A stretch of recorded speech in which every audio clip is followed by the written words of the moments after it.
جايز شلونكم اليوم؟ وزيناكم فيديو جديد. قبل لا نبدأ هلو لايك وتعالوا.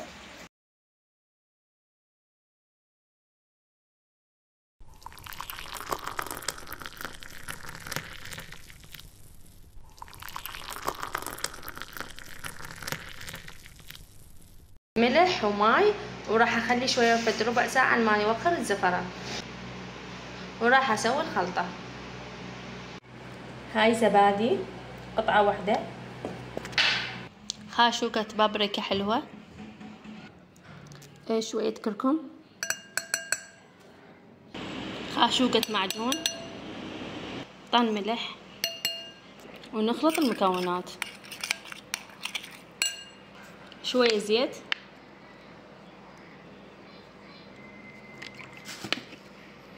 ونخلط. هذا الدجاج تبلته بهاي الطريقة، وراح اخليه بالكيس الحراري. بعد ما خليت الدجاج والخضار بالكيس الحراري راح اغلقه واحطه بالفرن. خليتها بالفرن صار لها نص ساعة، راح اتركها بعد على ما تستوي على راحتها. نصصت النار شوية.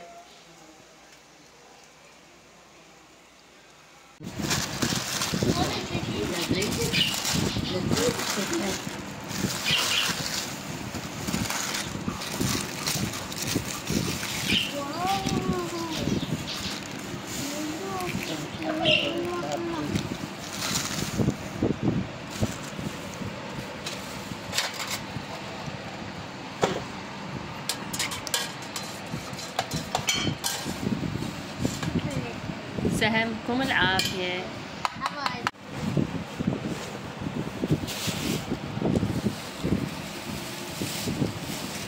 وصلنا لنهاية الفيديو. هلو لايك وفعلوا الجرس وباعوا الاشياء اللي راح انزلها. باي باي.